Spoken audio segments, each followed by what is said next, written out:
What is up, everybody? Welcome to High School Never Ends, a Pop Punk Dad podcast. I'm Wingman Steve. And I'm Chris 183. And ladies and gentlemen, we are smack dab in the middle of a month. It's a very special month. This is April, Steve. It's kind of the beginning of the month. Mm-hmm. This is the month. Yeah. This is the month. Mm-hmm. Corrections aside, which are unnecessary.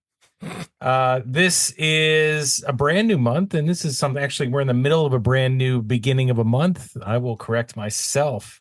But guys, it doesn't matter because this month's called Patron Picks. And so we did Steve picks, we did Chris picks. But we figured that, hey, you know, we got some patrons out there. We got some people that are a part of our community that are tied into the High School Never Ends community and have been for some time. And we felt that it was only right to give them the opportunity, not all of them, but some of them, an opportunity to choose what they wanted to talk about. And Yes, I'll tell you what, Steve, before you go, I wanted to just kind of throw this out there. I gave carte blanche to everybody out there. You could have picked anything. We could have talked about the history of farming. We could have talked about the Industrial Revolution. We could have talked about any Dr. Dre album that you wanted to talk about. It didn't really matter, right? It was up to you guys. But Steve, this is a pop punk community. And what do you think a pop punk community did? Well, we'll see. We're going to do a few of these. And we have, thank you to all of our patrons out there. We have Tom, Jason, Sam, Nick, Ashley, and PunkishDad. And we gave everybody, there wasn't any favoritism here. We love everybody equally. We did a complete random drawing. I think we did it live on an episode. And we picked out 3 names. And just like you said, those 3 folks that got their name picked get to pick whatever we talk about. And we're here with PunkishDad. Are you are we talking about the history of farming today? That would be quite interesting. I probably wouldn't have a whole lot to say, but no, that's not the subject that I went with. Chris, I'll let you go ahead. Well, no, let me answer. Let me give the answer you should have given to my question. Yes, Chris, it was a pop punk community, and they picked pop punk. That was the correct answer. But yes, we have a pop punk community, and for this episode, at least, I think this is pop punk. I think so too. Either way, pop punk, rock, modern, alt, it doesn't matter. This is a band that we've heard a lot about, and actually I may have seen. That's not true. I definitely saw live on one of these years that I went to the Four Chord Music Festival, but it's definitely a band that we've never talked about on this show. And I'll tell you what, so we have PunkishDad on the show. PunkishDad, you picked this one. Why don't you intro who it is that you picked for everybody out there to listen to us talk about? I'm happy to do that. Although the name might be deceptive, we're not talking about fashion either, but we are going to talk about some mom jeans. So I recall that I don't think that you guys have talked about this band before. It's something that's hit my radar. Thought it would be interesting to hear your thoughts about it. So we're going to go with the album Sweet Tooth by Mom Jeans. Yeah, and 2025 has been a year of a lot of new stuff for us. Topics we haven't discussed. We talked about Hot Mulligan for the first time. We talked about No Pressure. We talked about Lit. We talked about American Hi-Fi, Ludo, Stephen Lynch, Mayday Parade, and here we are at Mom Jeans. So I don't really know anything about Mom Jeans, or I didn't. I just knew that this was one of those bands that people who like pop punk or that type of music have been like, you should listen to this. And I haven't until now, but I did. And so I'm curious, Chris, you saw these guys at one of the Four Chords? Yeah, but you know what happens when you see a band that you're not real familiar with? And maybe it's not the same for everybody, but for me personally, if I don't have a connection with them and I see them live, I generally don't connect. I generally don't. I like to be invested in the music a little bit first. And I think that even if it's just 1 or 2 songs, that'll be enough to connect me to the rest of, or the most of what they play. And unfortunately, and I think this might have been 2 or 3, maybe even 3 years ago when they played, I listened, but it didn't connect. And so I can't remember much about the performance. I would like to go back in time and listen to them again after having some time with this album, because I might have had a different experience. Do you remember saying like those guys were cool live, or you dug the set, or was it not really memorable? I probably, if I remember correctly, it was one of those that I listened to intensely to maybe, the first 30 minutes. And if I'm remembering correctly, they may have only had 30 to 30 or 40 minutes to play because they were definitely at the beginning of the bill versus towards the end. But I don't remember much about it, to be honest. But if I think back and really, really dig back in the back of my memory, I do remember potentially saying these guys aren't bad. But that wasn't fair because it's based on just hearing something for the first time. And honestly, there probably were some other bands that I was looking forward to hearing that day. And that's another reason why you kind of brush off some other stuff. That's what I do anyway. I go there to listen to the bands I want to listen to. And if it's a band that I've never heard anything from them before, unless they just have this particular sound that just knocks me onto the ground, I'm not going to get too excited. So that's where I'm at. All right. And then Punkish Dad, I'm curious, out of all the things in all the land, how did we land on this? Why'd you pick this? Have you seen these guys live? How many more questions can I ask before letting you answer? Yeah, that's kind of a compound question there. I'll do my best with those. But, I'm a pop punk dad too. It's just kind of, and this, I feel like if it's not pop punk, then it's definitely kind of pop punk adjacent. But my last several recommendations to you guys have all been kind of hits with between No Pressure and Neck Deep and a couple of others. You guys have liked those. And it's been a while since I took a risk at upsetting Chris 183. So I figure I'd live on the edge a little bit, recommend some Mom Jeans and then see what you guys think about it. But it's hard to label, it's delightful, it's quirky, it's poppy, it's a little bit punky, it's kind of mathy. There's like a Midwest emo tinge to it at times. And this one, it just grabbed me. It's hard to say it any other way than that. Just this album just caught my attention and kind of stuck several years later. I still have it in rotation. So then how did you find out about Mom Jeans the first time? And these guys have, by my Midwest emo math, 4 full length albums and some EPs and stuff. So how'd you find out about these guys and why'd you pick this one? Yeah, I was trying to rack my brain and think of how I heard it the first time. And all I can remember is I heard the name and I thought, that's awesome. It's kind of like there's a pop punk band called Girlfriends and it's just 2 guys in the band. And I thought it was a clever name. It kind of caught my attention. But I don't remember if somebody recommended it to me or how I came about it. But once I did decide to give it a listen, a few years back, it's honest and vulnerable. And that kind of appealed to me. There's a lot of melody. It's kind of happy sounding music with sad lyrics, kind of like a Saves the Day in that sense. There's horns, but not in like a ska way.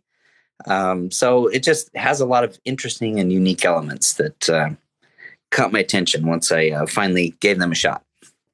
Looks like they date all the way back to 2016 with Best Buds, if these dates are correct here in Spotify. But either way, you think about this band, are they a modern band? Again, I want to say pop punk, but you guys are right. Like, they don't necessarily just fit that genre. They have tinges of it, but they also, kind of border on some other things. But in any case, do you feel like they're more of a modern band? Because if you think about 2016, it's modern, but it's still almost a decade ago now. So I mean, it's a long time ago. I think in the pop punk world, I would consider this very modern pop punk. Okay. You live decade by decade then? You're just decade by decade. Is that what you do? Yeah, I just think, pop punk in its heyday to me is, when I was in high school and college and stuff, late 90s, early 2000s. And if you started your band and you started putting out music in 2016, after my daughter was born, then I consider that modern, even if it was almost a decade ago. I don't know about that because I think that, 10 years ago, I still think there was a difference in the way music sounded versus how it sounds today, and if we're going decade by decade, if you think about the 2020s, 22, 23, 24, it's different sounding. There's just something different about it. There's a lot more It's a lot more produced nowadays. I don't know. I'm not going to sit here and talk about the intricacies of how music is made, but I do hear a difference. Do And you? Sorry, go ahead. no, go ahead. I was going to ask. So, Lad, you've listened to all the albums at some point in time. Yeah, I have. You have. Okay, I have not. I just listened to this one, so I don't really know. And they're all very kind of like short songs. Some quirks in here. To me, like they give off the vibe a little bit. Like it's almost like they're a joke band. Like they're just trying to be funny. But then there are some songs that don't have that element to them. Is this like blueprint the same for all of these albums? There are a lot of similar elements to it. I feel like they kind of hit their stride, at least songwriting wise. Like some of the other albums have a lot more math to them, and they're kind of, I don't know, I maybe trying a little bit too hard. Like they're not poor. Actually, their last album was they're all remakes, re-recordings of their early stuff. Oh, okay. So they're 2023. Bear Market? Yeah, I think that's what it's called. So the most recent one, they just took songs that they'd already done on their prior albums, including from Sweet Tooth, and just did reimagined versions of them. And most of them were pretty good, but there wasn't any new content on it. Chris, do you get like joke band vibes from this? I don't, but I do get the fact that they kind of want to be like kind of like an ironic band, or I mean, maybe that's a better word for like it hipsters? than joke. Yeah, I mean, you got the mustaches, you got the captain's hats, if you look at some of the videos that they've done and the pictures they take, they pretty much fall into that category based on the visuals. We don't know them personally, but that's the inference that I pull from what I see. All I can see is their backsides from the album cover. Yeah, backside. I'll tell you what, I couldn't, like that was on my phone screen for way too long while I was doing this album, and so I've seen it for hours. That picture is burned into my head. Yeah, for anybody listening who hasn't actually seen the album cover, it's the backsides. It's two naked men jumping into a body of water, and you see them from the back only. So yeah, something to keep on your car screen or your phone screen while you're listening. They do strike me. I just realized I never really answered the question: are they like a jokey band? And I don't know. They seem like they're funny, and from what I've read, sounds like they maybe smoke a lot of weed too. So they could just be guys who like to have a good time, kind of thing. And you get glimpses of that during the album, but there's some pretty serious and even some kind of dark moments too in some of the lyrics. So they seem like they can run the spectrum there. Yeah, these guys, they're from Berkeley, California. So those type of things are legal in that state for sure. They were formed in 2014. This album came out February 25th of 2022 on Counterintuitive Records. And where did I see this? Oh, there's not a whole lot of research to do on the band. Like they don't really have like a long like Wikipedia thing or anything. But I did find that they probably wrote this. It was on their Bandcamp. It says, "Sweet Tooth feels like an eternal dessert. Before dinner, a rejection of the idea that we need to suffer before we get to the good stuff. You've got one life, indulge your sweet tooth." Poetic. So I'm looking at, for those of you that don't have Spotify, but the other services probably do something similar, is if you look at the Mom Jeans radio, it's always really fascinating to me to see what other bands they put on here with them, to try and categorize or put something on here that kind of sounds like them. Do you guys want to guess some of the other bands that are on this Mom Jeans radio? Like some of the other bands that are in I was here? going to say, Chris, this would make a great game. Well, it might be an organic type of thing. Maybe we'll stick with it, but let's just try it out. So, guys, why don't you give it a shot? Like, give me some of the bands you think that are on this playlist for Mom Jeans. Who goes first? We'll go PunkishDad. Ooh, shot in the dark here. Maybe something like Beach Bunny. And keep in mind that I am feverishly scrolling here to see if... I don't even know what a Beach Bunny is. Oh, it's a cool artist. You should check her out. Is that different than Bad Bunny? Yeah. No Beach Bunny. That's a good guess, but nope. So Steve, Wingman Steve, I would say the front bottoms. you guys are 0 for 2. No way. There is no front bottoms. No. Oh man. Hmm. I keep saying a band with the first letter F, but it's not front bottoms. All right, I'll give you one more round. Punkish Dad. Ooh, I'm struggling here. Because again, it's kind of hard to know where they fit, but some sort of Midwest emo type of band. I'm trying to think of one off the top of my head. How about the Wonder Years? Well,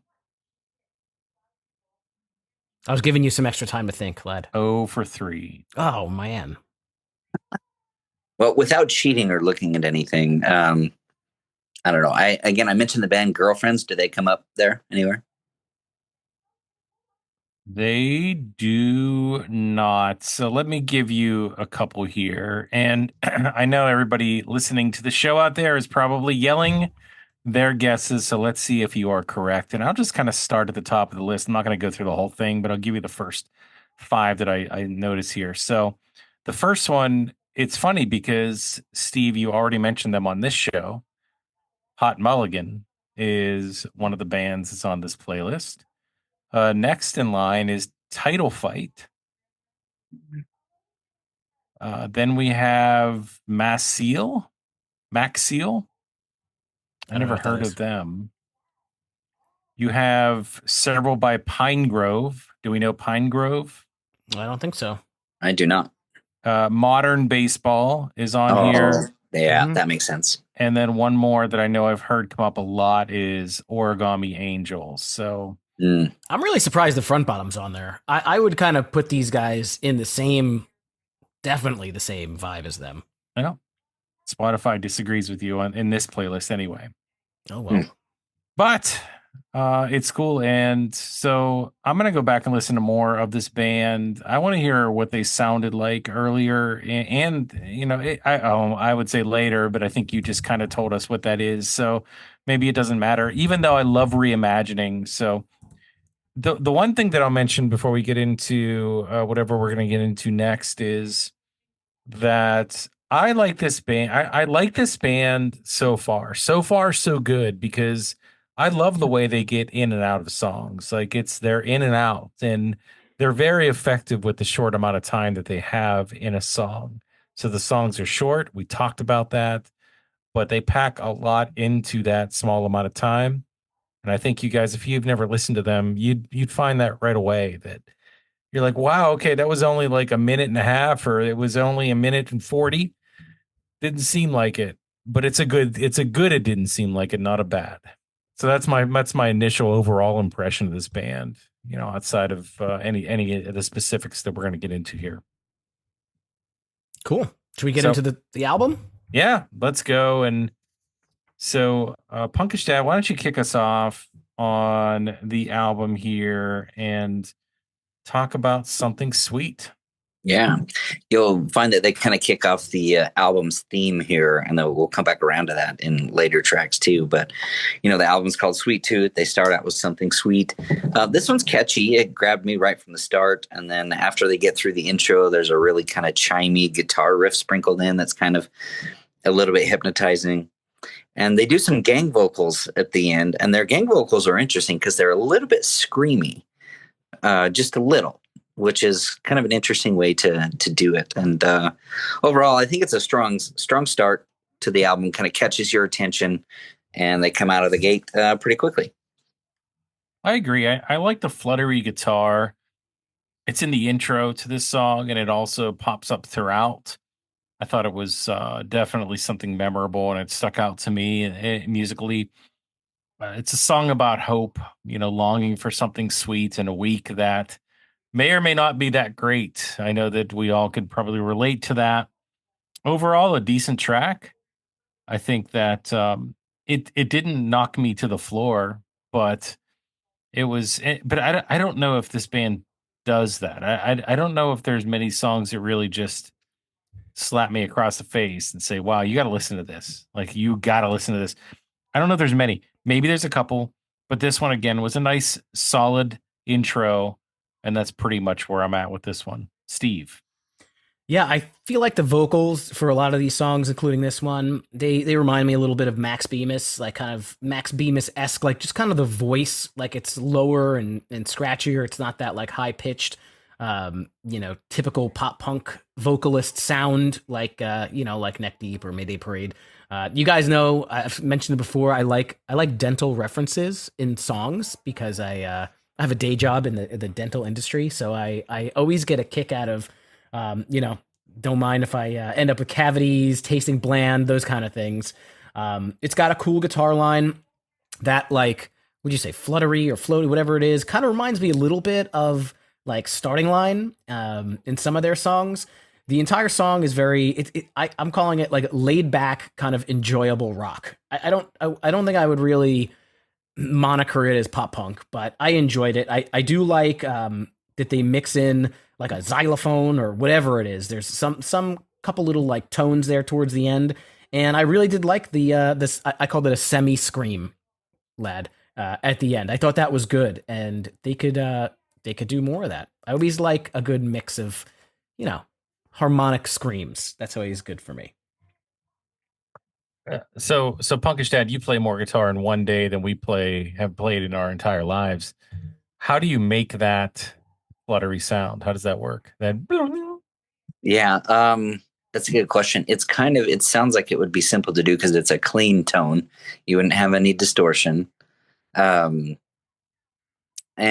let's see. I mean, it's difficult to you would think getting a distorted tone would be harder to dial in, but that's actually easier, at least for me.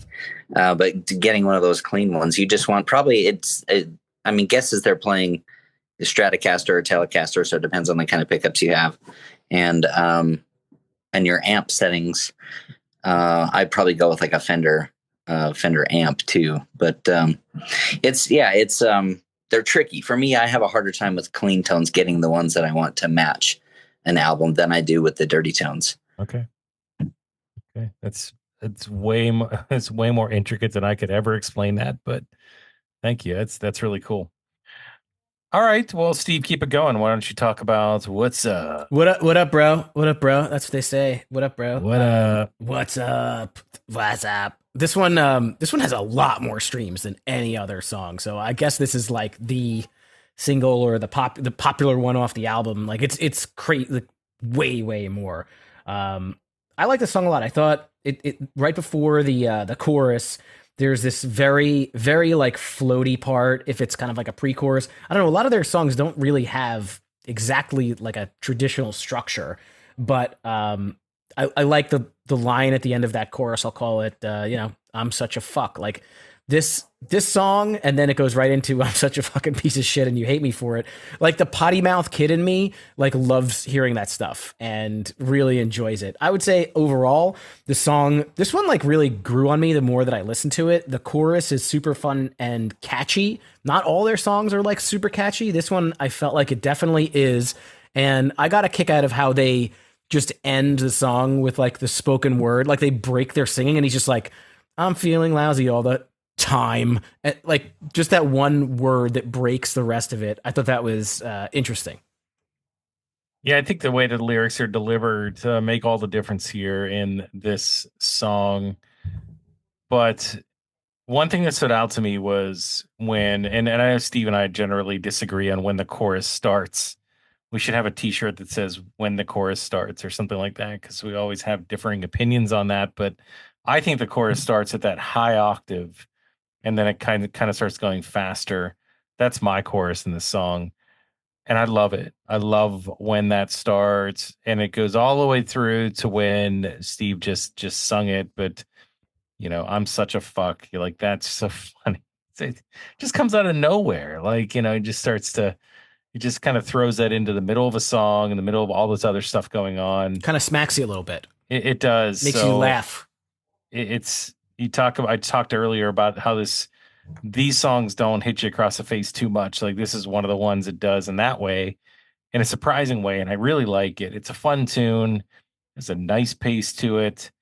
And, I think this is great. I think there's better songs than this, but it's definitely a pick me up over the first one.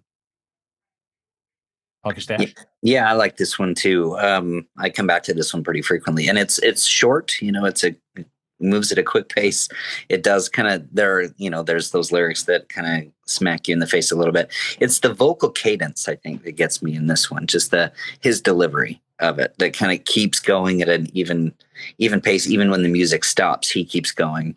Sounds like he might be dealing with some mental health challenges at the time because he's acknowledging that there's plenty of good in his life, but he still feels lousy all the time, kind of thing. He has kind of a tongue-in-cheek line about how he's thankful for the support of his fractured family. So it's like he's thankful for their support, but acknowledges that there may have been some difficulty there too. And then, of course, the little "What's Up" clip at the end. That's those Budweiser commercials. I think they're Budweiser were really big when I was in high school. So it's kind of funny to hear people come back to that years and years later, and it's still kind of funny. So I enjoyed this one. Mm-hmm. I agree. And I'll start this next one. So Hippo in the water. Hippo in the water. It brought me back to looking at the album cover again because it talked about water and then the water's on the cover. But those are two dudes on there and not a hippo. However, I have a star by this one. I like this track a lot. I thought this is my favorite so far. I thought that it's the up and down scales melody, and maybe there's a better way to articulate that. But there's been a lot of songs in history that do that just go up and down the scales, the music scales. And it's funny how effective that can be if done in the right way. Now, they might not be going straight up and down. There could be some variation there, but they do it in a way and mix it in a way that it sounds amazing. It adds a great dimension to the song. It's I want to say that the Yes I Do gang vocals. So something that says solo. I think it's I forget what I wanted to write here. I can't read it, but it's something going into the Yes I Do gang vocals. I don't know if it's gang vocals or not. It sounded like it might be, but I must have really liked that part of it. And the drums throughout the song are fairly prominent, and they definitely add a kick to the song too that I really enjoyed. So I thought this was a really great package from front to back, vocals, drums, and then a really, really cool melody here that I could really get into. I don't have too much to say about this one. There wasn't a whole lot of like structure to the song. It's just a fun little bop, honestly, and I did enjoy it. I think the only thing that I'll point out, Chris, you said it, like the vocal cadence to me is very playful.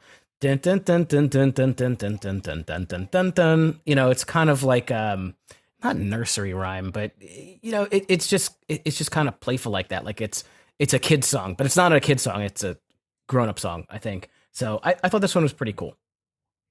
Yeah, I don't have a lot of notes either. I mean, it's catchy. The gang vocals are kind of prominent. Again, the one thing, both of you identified the melody, and notice that the lead guitar riff on the solo follows the vocal melody. And they do that pretty frequently, actually, on this album.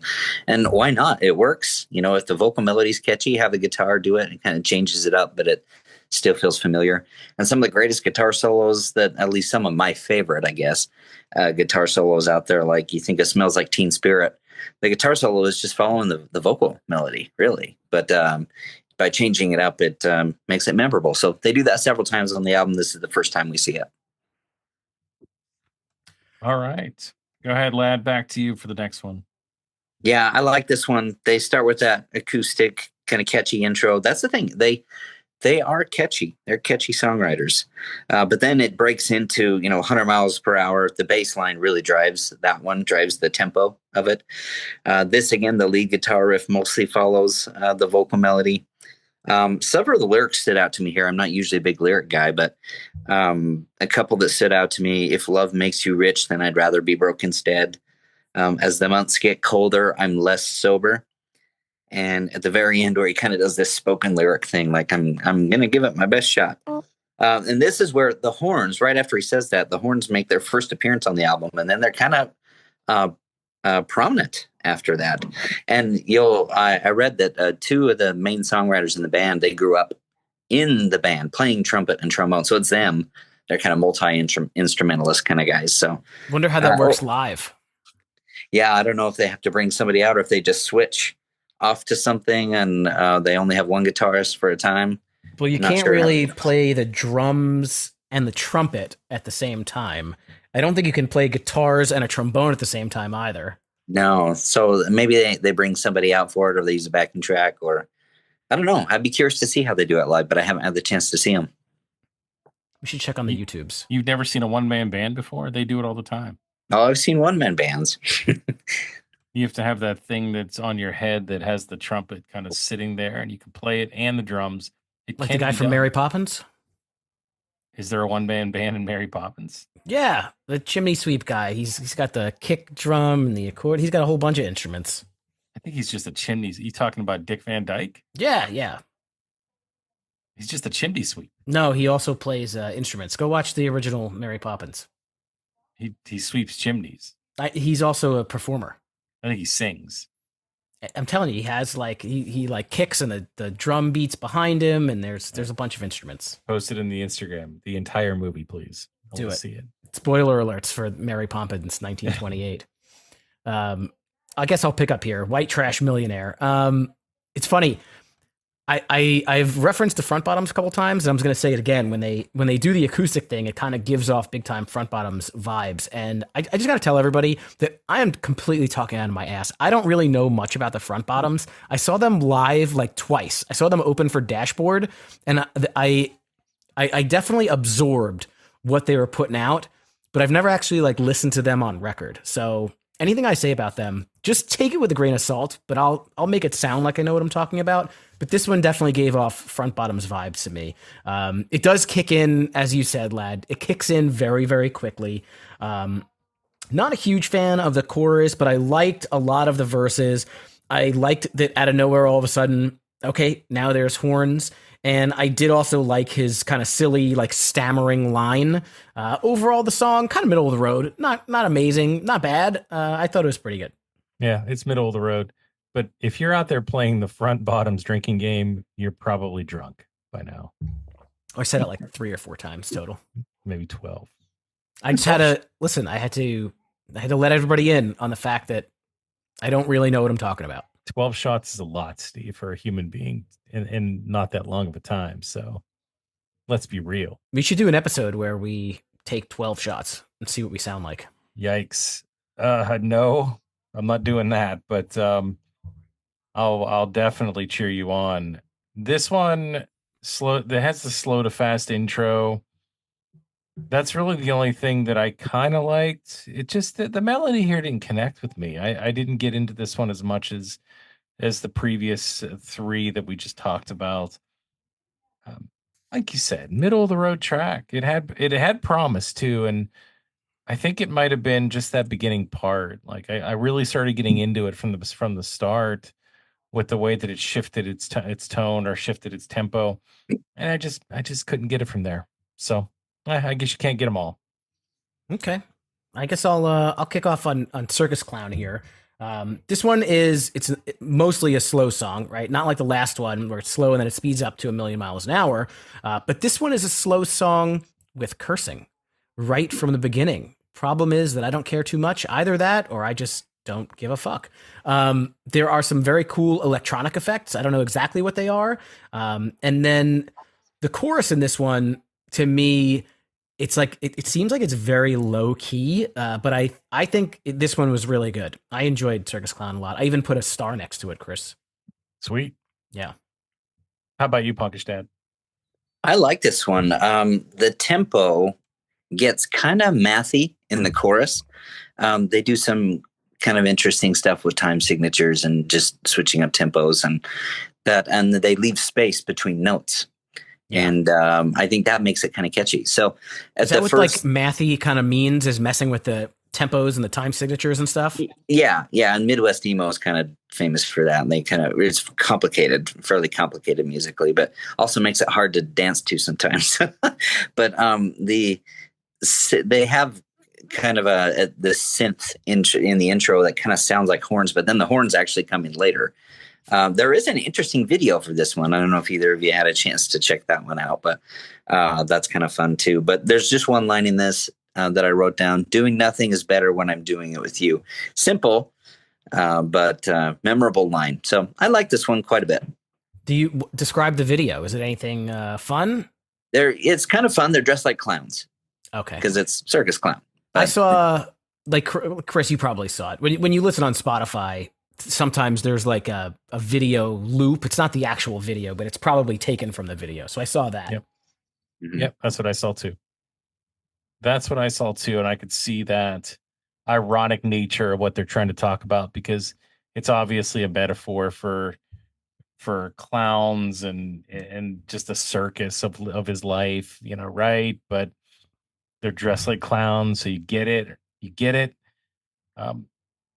I want to play this at a 10th. So if I ever become a DJ and I get the opportunity to DJ like a 10th grade high school dance, I'm going to put this song on and see how they dance to it, just to test that theory, lad. I want to see if the kids can roll. Yeah, let's see. They may be pretty talented dancers. Do you plan on pursuing a career as a high school DJ? Career's a strong word. Side hustle? Potentially something that I would do maybe one time. What would you call that? Yeah, a one-time gig. Like a hobby or something? Well, a hobby you do more than once, I would think. Uh-huh. Yeah, I don't know, but definitely not a career, but maybe I'll let you know. This is a cool concept of a song. I probably would like the video if I watched it, but nothing really exciting outside of that. I think that some of the lyrics here, as you guys have pointed out, were interesting and creative.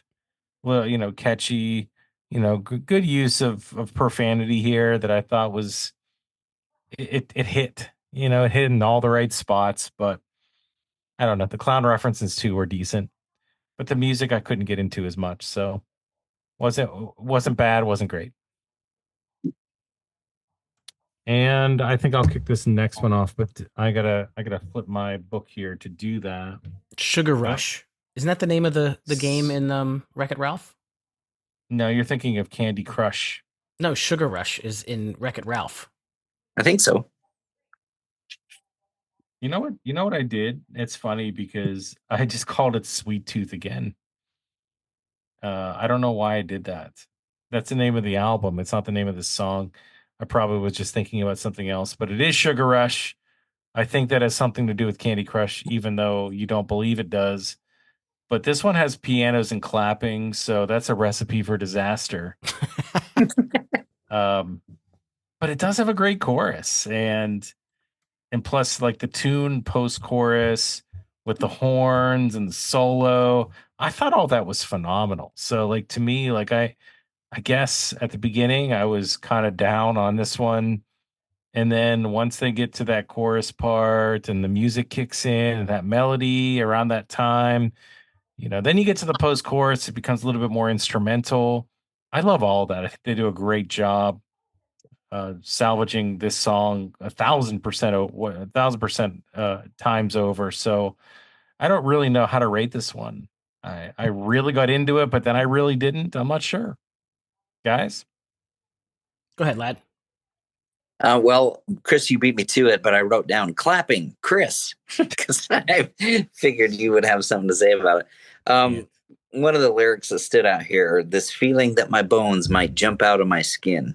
So if you've ever had restless leg syndrome, then that's kind of how I imagined that feeling. But I love the horns in this one. They soar and really are a prominent part of the song. They're not just like just playing an ancillary role there. They're kind of central to it. And then in the outro, they kind of have and it gets mathy again, more of an interesting time signature in the outro. So that's kind of fun to listen to as well. Overall, I like this one. Yeah, I kind of like the first half of the song, I think, better than the second half of the song. There's a pretty unique like vocal cadence, and then with the guitar added in, which made it interesting to kind of start off. And then the clap, I liked the clap along. It definitely ran longer than I knew Chris would have patience for. So yeah, Chris claps. I figured that he wouldn't like that. But then really kind of when they get into the chorus, the post chorus that they ended, I think with just kind of doubling that up. I don't know. It wasn't as interesting, I guess, to me. I almost wrote down, is this clapping or is this an instrument that sounds like clapping? It sounds like it could be something they're doing to make that sound, like clicking on the side of a drum. I mean, you could do anything and mix it into a song. You could. It sounded like clapping to me. Me too. You could have one of those sticks with the two hands on it that you like kind of rub, like throw back and forth, and it claps together. You never saw those? Mhm. You know, it's Yeah. like What are you it's like talking about? two hands, and they're like this, and when you put the sticks back and forth, they clap like this. You never saw that? Yeah. When does one use one of those? I don't know. Whenever you want. I know what you're talking about. I've seen those. Yeah. And like- see? Lad, In just like pretend like you children's don't know. percussion. Just Children's pretend, percussion. just and- pretend you don't know and let him describe it. No. I just described it. Would you use one of those at like a quinceanera or? Hey, I have one that's a it's blue plastic. I have it. I can You're the show only you. person on earth that's kept one of those. Why wouldn't you keep it? There's nowhere to find it. You're the one that Just says throw they're those so out. hard to see and find. Now I have it, and nobody else does. I think I got one of those at a baseball game once. A baseball game? Yeah, like a promo thing that they gave you. What kind of promotional? What were they promoting? Dollar it- General? No, it might have been a Mexican themed. I got a sombrero too. It was in Los Ew, Angeles. Easy. You can't do like that's not no What? good. There's no negativity around it. I'm just saying I think that's where I got it. I don't know. I got a sombrero. It was like a celebration of Latin heritage, I like sombreros. You get like that? Mexican food from sombreros.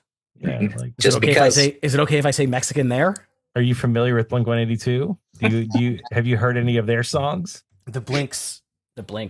Mhm. Actually, since we've last recorded, everybody, Chris and I are going to see Blink 182 together. It is confirmed.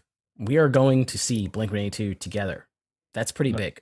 And Chris has not seen them since they've come back. I will melt into the ground completely. I will cried. be I gone. cried the first time I saw them after they came back, and we're hardcore pressuring Lad to come too. So He's thinking about it. He's I'm thinking hope- about it. I'm hoping to get there. The bill looks really good. open So, up a browser right now, whip out the credit card, do it.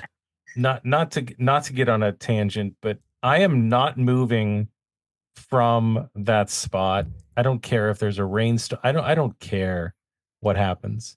We're not moving. We're not leaving. And if there's a tornado, there's places we can wait it out. There's places we can wait it out. I'm not saying that I want to put anybody in danger and anybody that was affected by any kind of bad weather recently. Obviously, you know, our hearts go out to you guys, and we hope that everything gets back to normal soon. But I will not miss Blink 182. I will not, and I will not leave like last time. Okay. Well, let's hope we don't run into that issue at all. Yeah. All right. Let's graduate life here. Graduating life. Next track. Yeah, I'll be Um, quick. This sounds like Ben Folds 5 or like a ballad on Sesame Street that has all the has all like the animations and the colors. I don't like this one.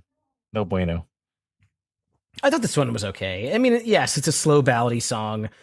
I don't know about Ben Folds. I heard like this. He's got this like country twang in his voice, which was a little interesting. And they've got like the plucking sounding guitar kind of mixed with the piano. I thought it was a pretty sweet ballad. I enjoyed it. I think that the trumpet later in the song really makes me think of Cake. And that's probably why Chris hates it, because Chris Oh my hates god. the band Cake. But I really no. enjoy Cake. You and Cake and the front bottoms. Yeah, you guys can just go. No, I mean hang out I know somewhere. I know Cake very well. I'm not putting on a front. All right, Mr. Long Jacket. Go listen to Brick by Ben Folds 5, and then you tell me this doesn't sound like Ben Folds. Go ahead. You want to hear something funny? I saw Ben Folds with Cake a couple years ago. It was a Oh my great show. God. That's not why I brought that up. It I was didn't bring great. it up for you. I didn't bring that up for you to bring that up. Well, this is what happens. Help Well, us. I lad. learned something new about Chris 183. He's not a cake fan, so that's good to know. Again, the piano, don't see a ton of piano on this album, but it was prominent here. The horns come in again. This song named Graduating Life, it's also the band name of a band that they're friends with and have toured with. Oh. So I don't know if it's an ode to them. It certainly seems like at least a nod. The one line that stood out to me, and it's kind of a sobering thought, really, is future seems so bright, but you just can't wait to graduate life. So, that's a bit of a sobering thought. Just kind of stuck with me a little bit, made me think about it. Somebody who might be in, that situation. But either way, the concept of graduating life, maybe that's a favorable way to look at, passing on. But the song itself was okay. It's not a skip, but it may not appear in my ranking it later. No spoilers allowed. I think it might be my turn to kick a song off. Yeah, and Maybe? it's appropriate because do you still text like this? I do not. I am not a fan of putting the number 8 into words. And when I was in college, somebody, because I had an MXPX tattoo and they knew what the music I listened to, this guy who's a little on the rednecky side, he was like, "Hey, how do you spell the word skate?" And I was like, "I spell it SKATE." And he goes, "No, you spell it SK8." And then my nickname at the fraternity was Skater, SK8er. And I'm not a fan. I like to properly spell out my words. I don't ever say LOL. I will say haha, but that's actually a word. But I am a fan of this song. I really liked there's a pretty stark tempo change after the first verse. The song seems to build as it goes along. And I don't know if it's funny or whatever, but I kind of liked the whole counting section. The thing where you're like doing this like cadence, like my daughter does with little, I don't know what it's called when they slap their hands and do their things. Clapping. What's that? Clapping. You know the thing, like Miss Mary Mac, like that kind of thing. You have daughters. What is that? Miss Mary Mac. No. They put their hand, they clap like this and like that, and You don't mean pretend. like Return to the Mac? I don't know. Anyways, Love Later, other than the 8 being in the title, I really like the song. I don't know how to follow that. Good. Lad can follow. I do have some thoughts on this one. It kind of starts out slow, but then goes super fast. There's kind of that spoken word part that's kind of Midwest emo like towards the end. Some of the lyrics that stand out to me: "Do you miss me? Does my voice still reside in your head like yours does in mine?" And as I thought about that, like, who hasn't felt that way after like either a breakup or a friendship going south? You want to be missed by that person because you miss that person and you want it to be mutual. You want to know that it like mattered to them, even if it wasn't like right to continue for whatever reason. So, felt that was relatable.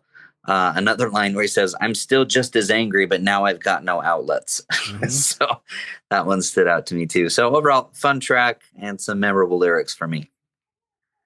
I don't know why this one doesn't have a checkmark star by it. I have to do that. It's not too late to add it. I just did. This one has some great energy. It's that building of the tempo that Sorry. you guys talked about is phenomenal here. Like it's great. And even after that turns into it opens up into a fantastic song. Love the energy. And it's not all fast energy either. It's a great contrast. And I love that part. I love the fact that they slow it down almost to a crawl, extremely slow, almost to ballad. It's not a ballad at all, but it just slows down to that level. But then it kicks back up again, and I think that's great songwriting. I'm starting to think that I really like mathy stuff. Like I never even heard that term before. And now that you're saying that, I feel like a lot of the things on this show that I've said I really liked fall into that category. So maybe that's my thing. Maybe it is. I live in the Midwest, don't I? I don't know about that. Maybe you're close to it. Some people think that where I live is Midwest. I shouldn't give I don't know about my location away so much because I say like We know you're in sometimes Pittsburgh. I have opinions about things people don't always agree with, and now they know where I'm at. So I shouldn't recite your address here? Probably not. Oh, by the way, No. I have another confession. I totally messed up my page. I have all my lyrics on pages. They're printed out, and my pages were out of order. So the thing that I said about the numbers section, that's a later song because that was on the second page of my notes here. I was going to say that's anime theme song, I think. Yeah. Messed that up. What I meant to say was that talking about. I love the spoken word section. It was very say anything and the back and forth between the fast and the slower pace and the do you miss me part. So sorry for that. Cut that. Wow. So you give me a hard time about the way that I say, my accent and the way that I say decade.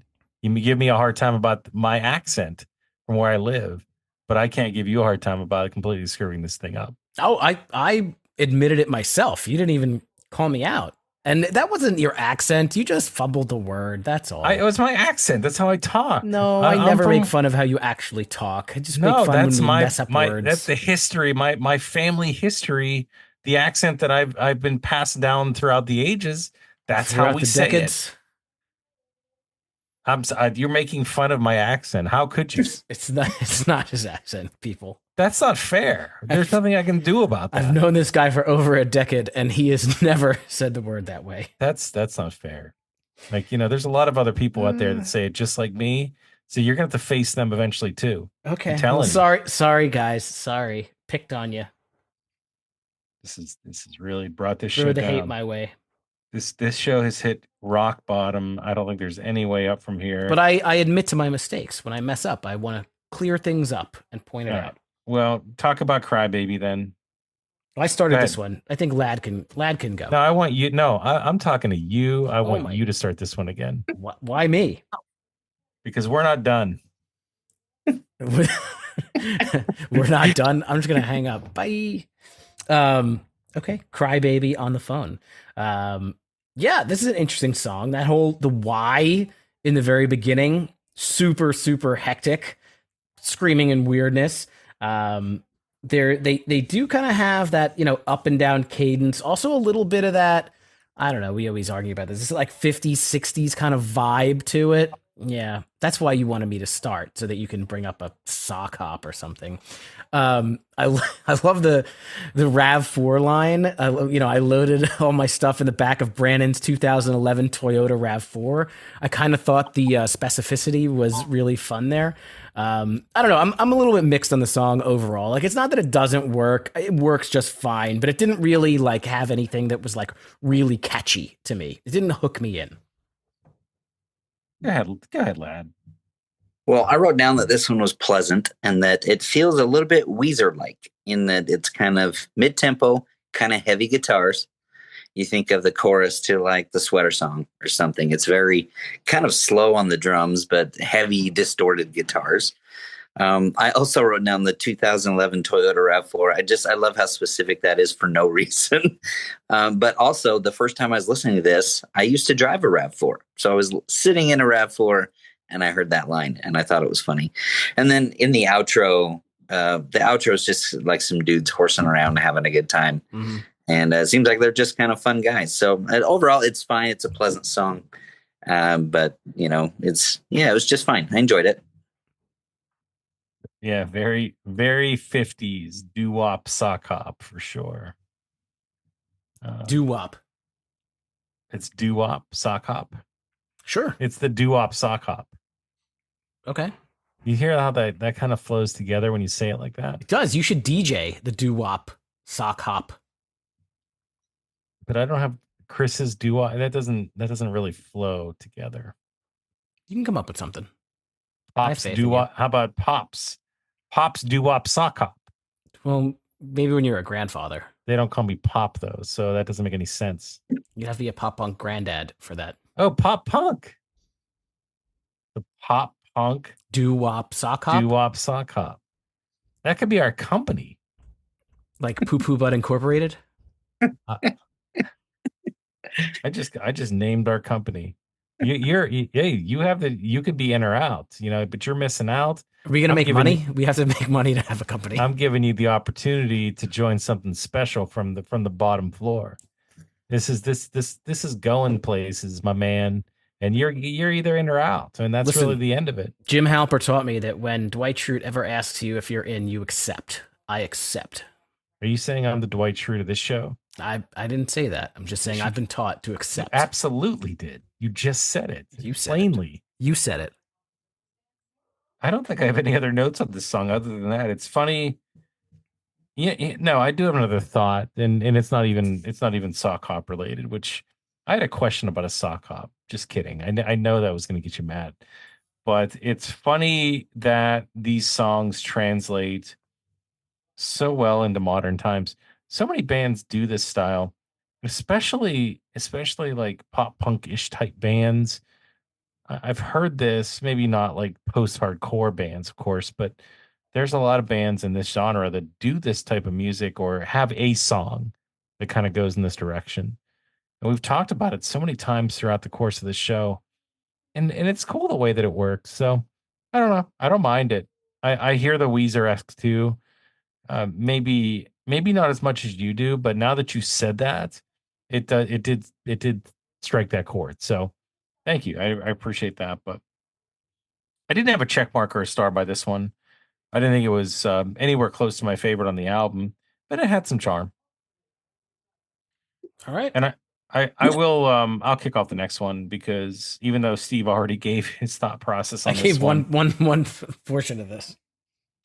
So Lad, the first question's for you. I love the instrument that comes in at the beginning of the song, and this instrument definitely reoccurs throughout. Is that just a keyboard or is that something else? That's a good question. I wrote down the same question, and I can't tell if it's a synthesizer or if it's a guitar with like some crazy pedal on it that just has some weird effect. And I would love to ask him that one day, but I can't tell from listening to it. But it is a catchy riff. It's kind of an earworm. That's what I'm saying. Like, I don't care what it is. It's memorable and I love it. I love it and it works perfectly in this song. I don't know if it's an anime theme song. I don't really watch any or very little anime, but I think the song's so catchy. It's so fun. The vocals on this one, I think they're outstanding. I think that the instrument I bring that instrument back again at the bottom here, and the tempo is spot on. And I'll tell you what, like it gives me this nostalgic feel somehow that I get from the beginning. So maybe it's something to do with that synth, maybe it's something to do with the guitars, I don't know, but I love every minute of this one. I thought it was great. Guys, Yeah, I kind of got a little bit of like Motion City soundtrack vibes from this, probably because of that synth. And I don't know, maybe that somehow correlates to anime or some of the music that happens when you're watching anime. I don't really watch anime, so I don't know. Sometimes it's kind of hard to find like what their choruses are. There's the "Throw Me a Lifeline" verse that like sounds like it's going to be the chorus, but then the nervously pacing and anxiously waiting part that actually does repeat a couple times, twice. So maybe that's it. I don't know. I don't want to get too bogged down in it. And I will repeat this if you didn't hear it earlier. I like the counting section, the 1, 2, 3, 4, sneak me in the back door. I thought that was kind of funny. That's what I agree. That's where I meant to say it. I wrote down the bridge with the counting, and there's some gang vocals in there. Again, the vocal cadence is catchy. They're really good at that, drawing you in with that. So yeah, this is a fun one. I don't have a lot of notes other than what we already talked about, but it's a fun one. All right. Well, why don't you keep it going? I know that you're a big fan of acid trips. I know that PunkishDad is tripping on acid right now, so you can relate to this song a lot. Yeah, it seems kind of on brand for me, right? It is. Guitars and acid. Yeah, they go well together. This, to me, I don't know if either of you picked up on this. It has a Third Eye Blind, "How's It Going to Be" vibe, guitar wise. The guitar, like if you listen back to it and then think about that song, the chords at the start and then how a lead guitar comes in, that just instantly reminded me of that. I wrote down the lead guitar riff it's simple, but it's kind of hypnotizing. There's like a tremolo vibrato effect, and it just kind of goes up and down. Really enjoyed that. And then one of the lyrics I wrote down is, "I'm not quite as happy as I seem. I still see your face in all my dreams." Nothing, I don't know why that stood out to me. It's not particularly deep necessarily, but just it feels honest and kind of vulnerable. So it stood out to me. Overall, I like this one. Yeah, I heard the I can hear the Third Eye Blind riff a little bit, and I get the title. It does have some kind of acid trippy like elements to it in the way that the guitars are presented. I really like this this kind of section of the record here at like number 10, number 11, number 12, because there was all the songs that have the fucks and the sillies like kind of thrown in, and the spoken word and the pacing and stuff like that. And I don't know, I just kind of feel like we're in a section where the songs are a little bit more serious. It's one of the few that it actually just sounds like like a regular like rock song, a serious song. And that section you mentioned, "I'm not quite as happy as I seem. I still see your face in all my dreams." Like you can kind of hear the emotion in his voice when a lot of times they do come off a bit monotony. Like that's just kind of how his vocals are. And it's not really monotone, but again, a band like Cake, where it's kind of like a a low voice, a low tone that doesn't usually have a lot of inflection. I feel like I don't know. I heard a little bit more emotion in this one, so I liked it a lot. And it does have the ba da da da da's, which is always good. I don't know if Chris hates those as much as clapping, but ba da da da da's is always good as well. Again with the Cake reference. I don't hear like this. There's no monotone. I don't hear it.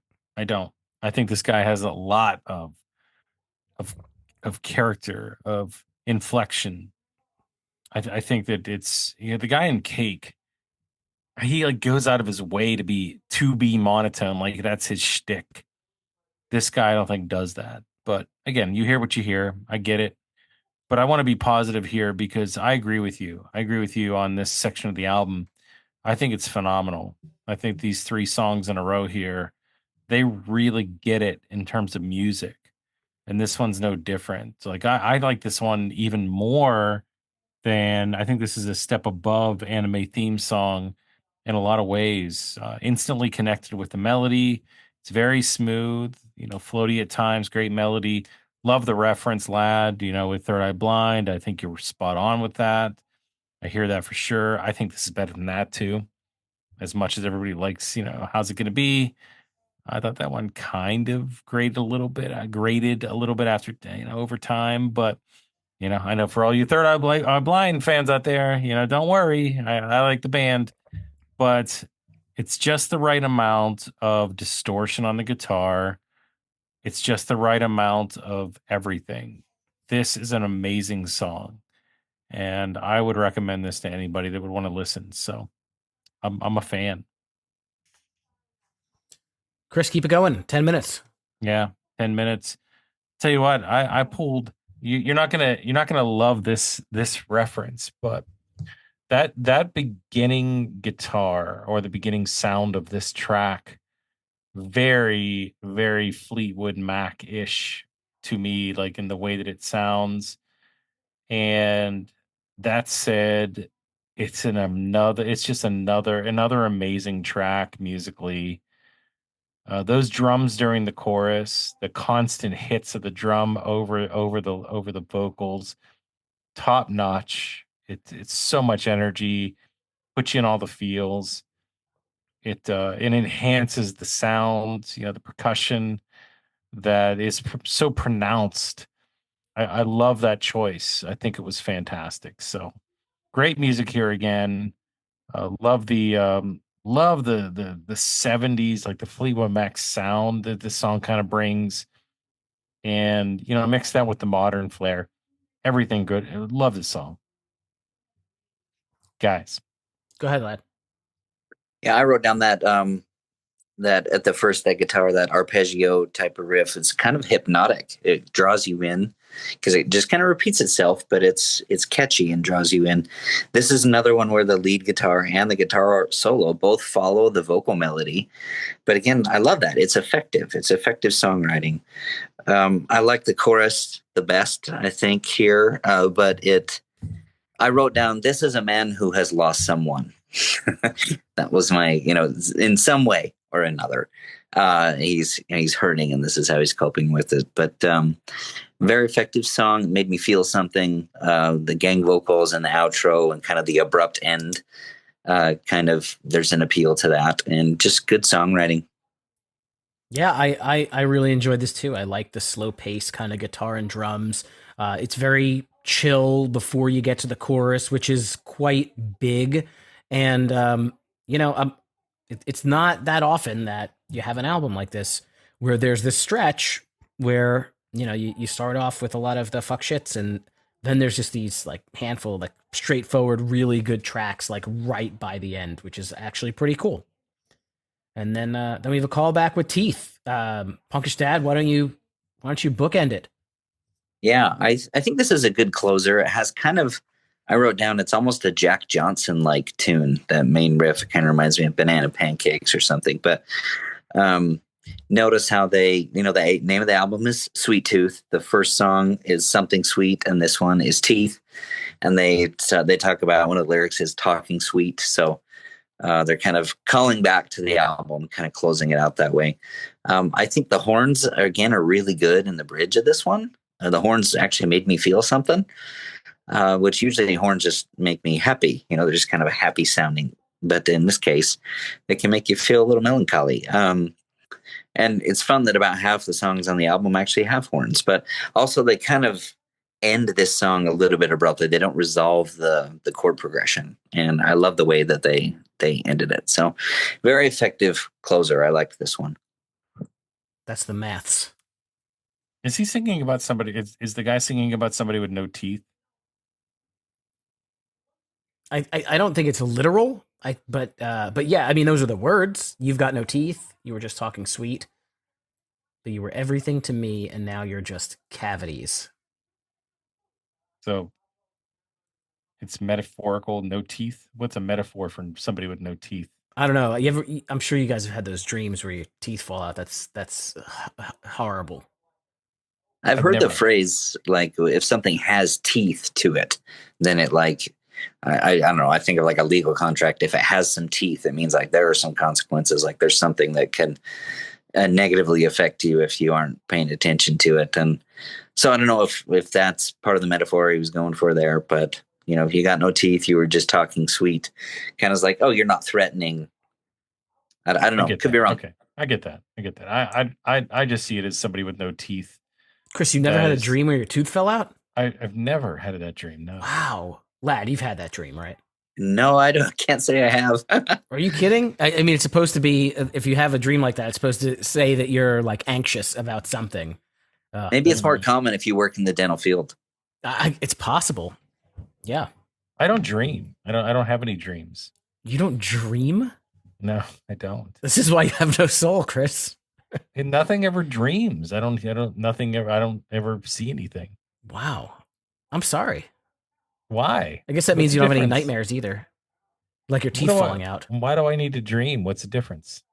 I don't know how to answer that question. Like I have dreams as a human being, but I don't dream. Like at nighttime. Yes. Nothing happens. No, like you go nonsense. to sleep, you wake up. That's it. That's it. Wow. I didn't even know that was possible. Yeah. I mean, I have in the past, like when I was younger, but not recently. Because you've got no dreams. They're all gone. Like I've already dreamed what I was going to dream earlier in life, and now it's just done. Wow, that sounds like sad. That sounds like a Midwest emo song right there. Why? Who cares? You've dreamed all your dreams. You want to dream about yourself being caught with like a towel on, eating a grilled cheese sandwich at a public function. I don't know what you're talking about. Is that you remembering what dreams were, or like I was going to say that sounds like you're speaking from experience there. That's specific enough. Potentially. I mean, dream on, Chris. Dream until your dreams come true. Mm, yeah. I don't even know what to say to that. I'm trying to be open with you and the listeners, and you're tearing me down again, just like earlier in the show when you tore me down for the way that I talk. Not at all. I wish you the best of dreams. All right, then talk about this song. I just watched this TV show. I don't even remember which one it was, but they talked about how they liked a good bookend, and yeah, it was like a really funny back and forth in the show. If any of you guys know what I'm talking about, let me know. But yeah, I mean, this is totally a bookend track. It completely relates, like, as Lad said, to the first track, Sweet Tooth. They bring back the dental theme and the references, tying it right back there. Again, this song is very front bottoms or say anything like to me. It's very theatrical, even though it is pretty slow. The horns are kind of quieter, a little more subdued, but I thought it was a pretty cool way to end the album. I liked it. And then, it kind of, when the album starts back over, you're kind of going back into that same kind of theme. Is it okay if I never dream? Whether you remember your dreams or not is actually not a sign of whether your sleep is healthy. So You're not keep talking that about the in mind. song. You're Googling your issues. Is it okay if I have no dreams? There is nothing wrong if you can function without any dreams and goals. That is not the same thing. That is something else. I feel like maybe this is something you should talk to a therapist about. No, is it okay that I don't dream? That's what he's asking Google. Why Hey, would I Siri, talk to a therapist? What if are I don't dreams care? like?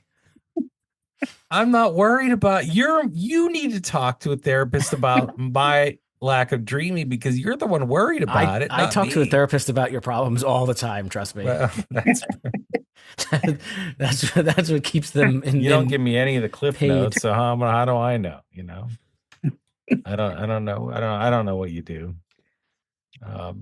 This PunkishDad, did you already say your piece on this one? I can't remember. I did. I started us out on this one. Yeah. All right. Well, I think that you guys pretty much covered it. I wanted to talk about the lyrics, but you already kind of did. I don't mind the way this ends. It's an eclectic song for real, and I thought it was fine, but I didn't think it was stand out here. I liked I liked the last three songs so much that it was kind of just an afterthought. But I did like the way that it kind of tied up the album, and it kept with the theme, and it put a bow on what I thought was a great front to back. So yeah, and we did it. We got through the entire album, and I'm glad we did. Mom Jeans is definitely something that I was not sure about, and I didn't know how to take it, and I wasn't really, or I didn't know how I was going to feel about this band, even though again I saw them live. When you get to these bands you've never really paid attention to before, it's always really exciting. So I thought this was a great pick, but we can't finish the show today, of course, without our favorite segment of the show, and that's ranking it.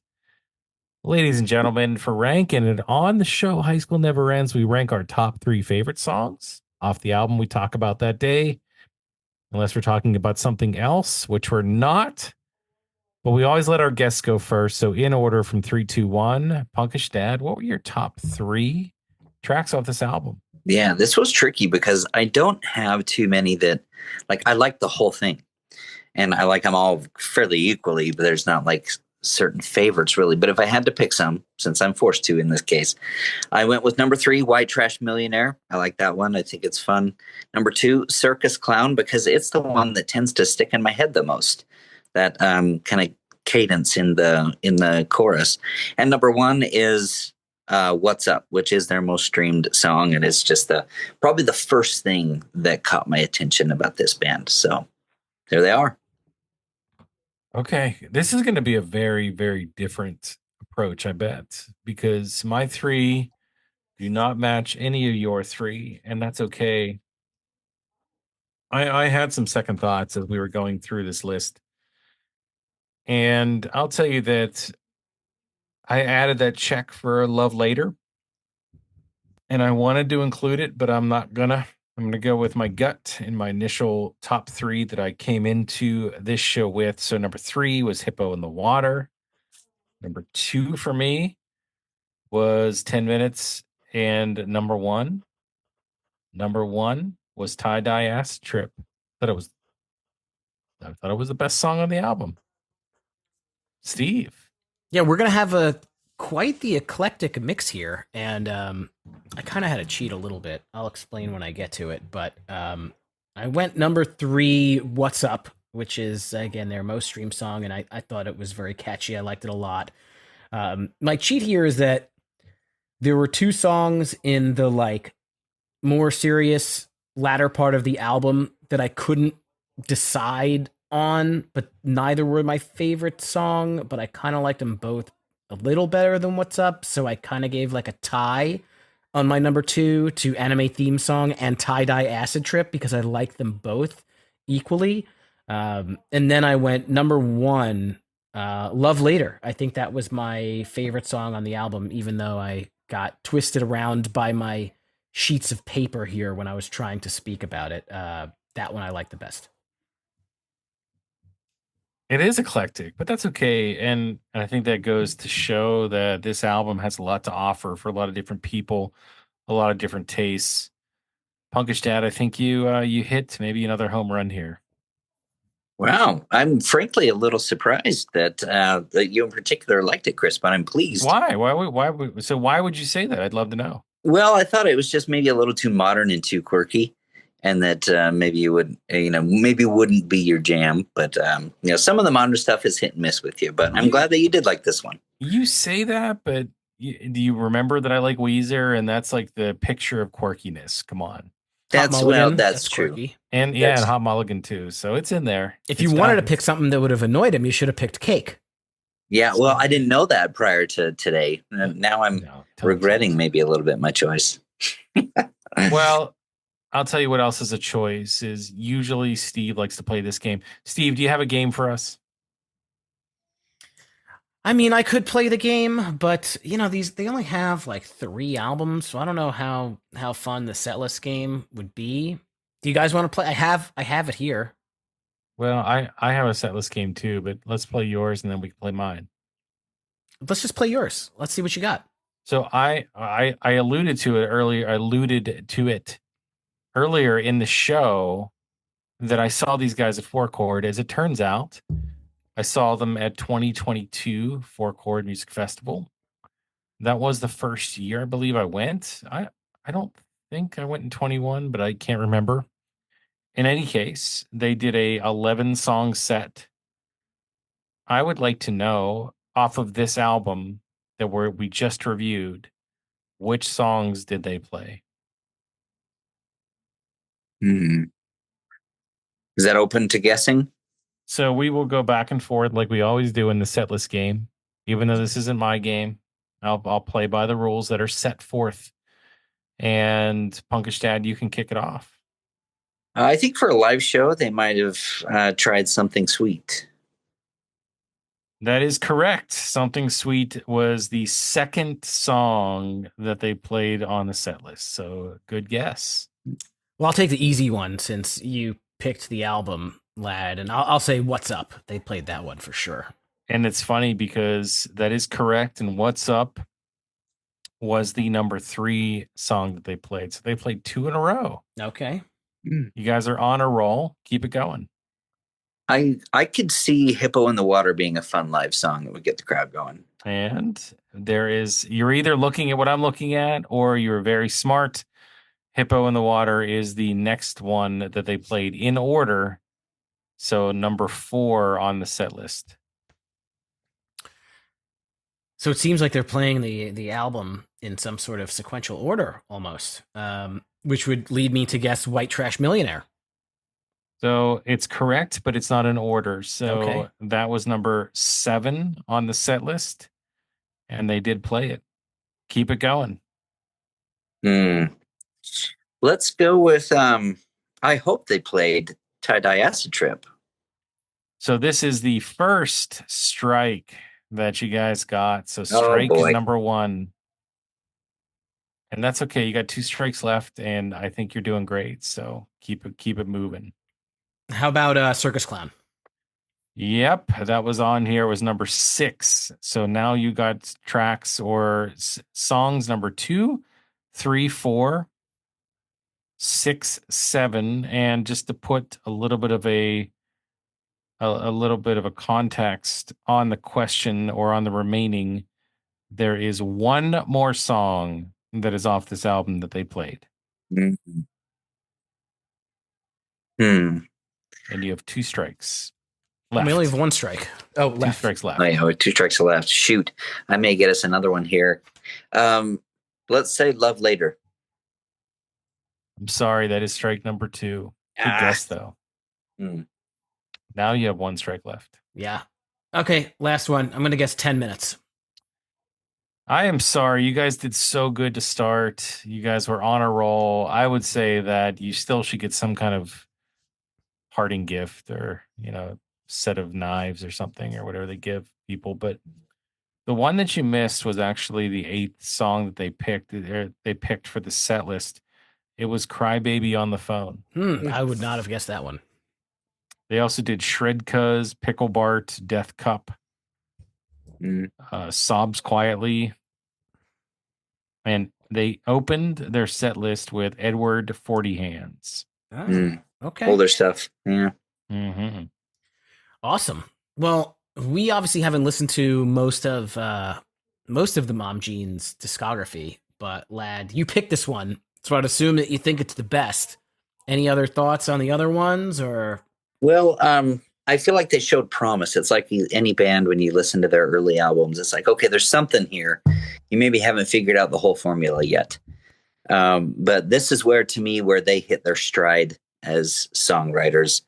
And I do like that they remade some of their old songs into, with Bear Market, their newest album, is kind of re-recordings. I did enjoy that one. I would say that's probably their second best album. The other two, I would have a hard time ranking it. But this is one of the more promising bands, I think, to come out of the last decade. So I've enjoyed listening to them. Thanks, Lad. That was this was fantastic, and you too potentially could pick an album for us to talk about. Join our Patreon. You like the band U2? No. I mean, listen, if somebody who's coming on to Patron Picks April picks U2, then we're gonna have to listen to it. I mean, that's it. You want to piss us off? Pick something we don't like. I don't want to listen to U2. I just don't. Please. If that's what the people call for, that's what we do, Chris. I mean, maybe the Joshua Tree, but we're doing it for them. Just don't do that. Don't do it. I don't want you to. Is that enough? Do you think that's enough to turn the tide here? I know there's a lot of people out there that want begging. That. Yes. Well, what I don't have to beg about is, that doesn't segue, but I will say that PunkishDad, it's always a pleasure to have you on the show. I love having you on. Why? Because you have great insights, but you also are able to answer all of our questions tied to how the guitar is played. And speaking of that, PunkishDad, anything you'd like to plug? I know that you're still on the online strumming those guitars. I actually saw a really cool guitar that you got recently that I think is amazing. So I did. Yeah. Do you want me to share about that a little bit? I mean, you can share about it, but or you can tell people to go check out, your page to see it. Either way, we're cool. Yeah. So I guess I'll give a little bit of an extra teaser and then send for people to check it out. So you can find me on Instagram on Punkish. I'm PunkishDad, Punkish_dad. Actually, if you don't put the underscore, you'll get some other PunkishDad out there. But get that PunkishDad. Right. He stole the handle first. But you'll see me, mostly sharing music and pop punk related content. But recently I received a guitar in the mail due to some special circumstances I have going on. And it was signed by a very prominent pop punk guitarist. So if you're curious about that, go check it out on Instagram and have a look at it. Really cool. Really cool. Go check that out, guys. Definitely worth it. But yeah, Lad, always a pleasure to have you on. And thank you again for your choice. Thank you for being a patron to our show. This is an exciting month, Steve. I can't wait to see what's next. Absolutely. We got a few more. We certainly do. But we want to know what you guys out there think about it. And hey, we have some socials out there where you can let us know. We're on all the socials, Insta. That's how the kids say it, right? Discord, Facebook, and all of that fun stuff. We also have our Patreon. Don't forget to check that out. A lot of cool stuff tied to being a patron of this show, including perks like this month where you get to pick and potentially come on the show and talk about your pick. But with that, you can get to all the socials through our hub. That's www.hsnepod.com. That'll link you to all of those great places I just talked about. That's right. And if you enjoyed this episode, or if you enjoy any of our episodes, please consider giving us a review, 5 stars, a rating on Apple Podcasts or Spotify, and support our show. Buy some merch, hsnepod.com, t-shirts, hats, mugs, all sorts of cool stuff. Again, PunkishDad, Lad, thank you so much for joining us. We will have another new episode next week. Until then, keep on rocking your dad bods, throw up your rock hands, and blast the pop punk.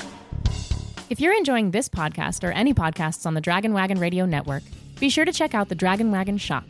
You can tout your podcast pride while supporting your favorite indie podcast network.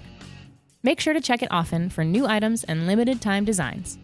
So shop now at dragonwagonshop.com. Get your dragon swag on.